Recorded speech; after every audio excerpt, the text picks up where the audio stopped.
Hello，大家好，我是一路，欢迎来到我的频道。今天我给大家带来的是穿越题材的龙傲天行动漫《Overload》，中文名字叫古王。由不多拉西鲁。现在我们接着第一部分继续往下讲。对这部动漫感兴趣的朋友们，可以去看一看第一部分讲了些什么。飞鼠为了在这个世界里构建出自己的情报网络，就去了艾提尔城的冒险者工会，登录了冒险者的身份，想通过冒险者身份等级提升，接触到更多的艰难任务，而获取更多的情报。目前的等级为同级，但是因为看不懂这个世界的文字，没办法，他就随随便便拿了一个看板上的任务。但是因为自己冒险者的等级不够，没办法接受这个任务，所以他就让对方告诉了自己能接受的任务，顺利的引导着对方帮忙解决了自己看不懂这边文字的问题。因为自己宣称过自己的实力，所以受到了其他队伍的邀请，一起去完成高于自己的任务。飞鼠想靠这些人让自己声名大噪。在这个任务中，飞鼠展示出来自己超高的战斗技能，让众人佩服万分。在另一个地方，也有蠢蠢欲动的事情在发生，有人在不断的制造僵尸，想攻击艾提尔这个城。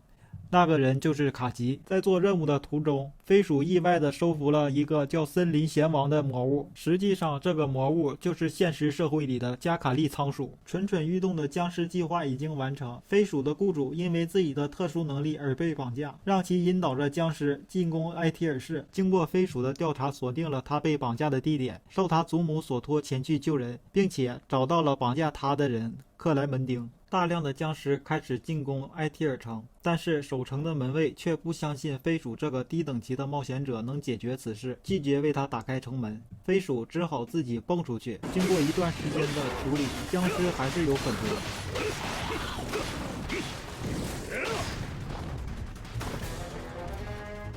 飞鼠召唤出来2个帮手，开膛手杰克、尸体收藏家，帮忙快速解决这些僵尸。自己则去完成委托任务。到达了锁定地点后，小角色交给了自己的下属纳贝，自己则去解决扰乱自己计划的克莱门丁。纳贝对战卡吉，一上场，纳贝一个电击球就秒杀了卡吉的同伙。随后卡吉召唤出来一只古龙对战纳贝，因为纳贝的等级一上来一个耳光就打碎了其脸骨，卡吉很是吃惊，又召唤出来一只古龙帮助自己来战斗。另外一边，准备开始战斗的飞鼠带着破坏自己计划的克莱门丁来到另外一个地方。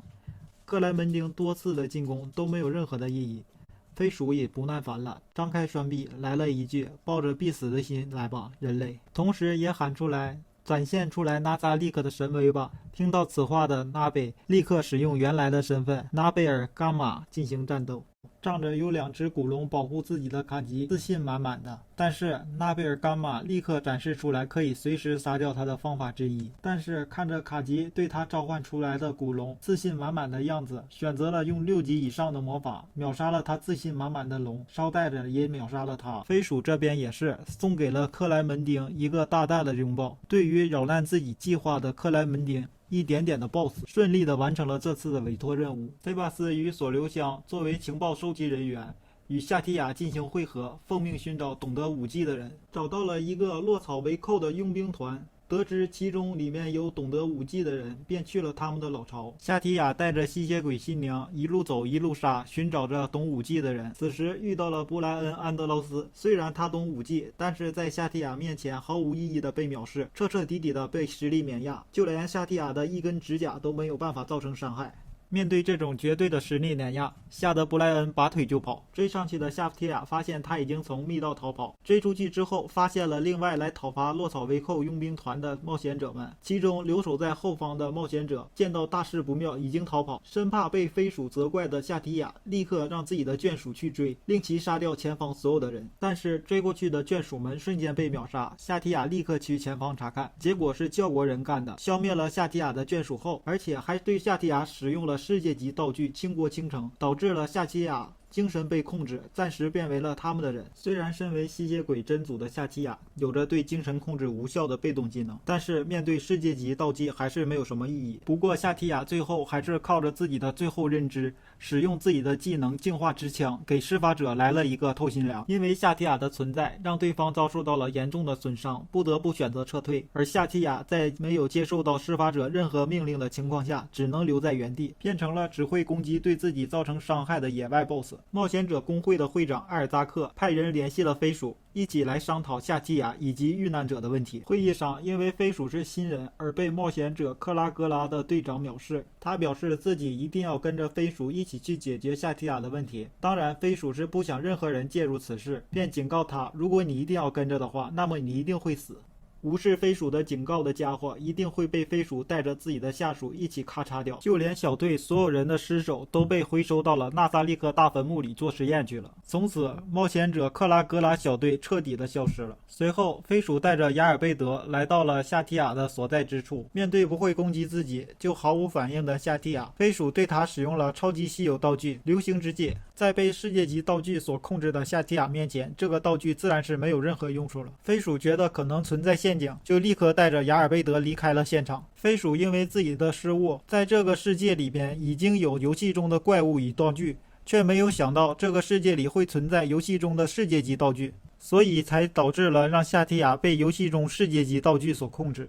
面对现在这种情况，飞鼠也打算使用世界级道具来处理杀掉夏提亚，其中就包括被称为世界上最强的世界级道具20。因为20这个道具过于强大，所以使用一次就会消失。飞鼠带着雅尔贝德来到了存放世界级道具的灵庙，拿走了所需要的相应世界级道具便离开，准备独自迎战夏提亚。虽然找了很多借口，让极其反对自己独自应战的雅尔贝德答应自己去独自应战的做法。飞鼠之所以选择自己独自应战夏提亚，那是因为他不想看到过去朋友们制作的 NPC 互相残杀。飞鼠让阿布拉与马雷监视附近有没有伏兵后，自己便去独自迎战夏提亚了。因为没有受到攻击，就不会有任何的反应。飞鼠做了充足的战前准备。战斗开始了，飞鼠使用超位魔法天空坠落打响了战斗的第一炮，随后便与夏提亚进行了各种魔法战斗。因为夏提亚属于法术与近战的类型，所以对于飞鼠这个纯粹法师类型有着强大的优势，胜算率可以达到70%。战斗到了后期，夏提亚使出了自己的王牌勇者之魂，随后飞鼠的身后出现了一个闹钟，随着倒计时的结束，周围的一切全都消失了，变成了沙漠。夏提亚被飞鼠算计了。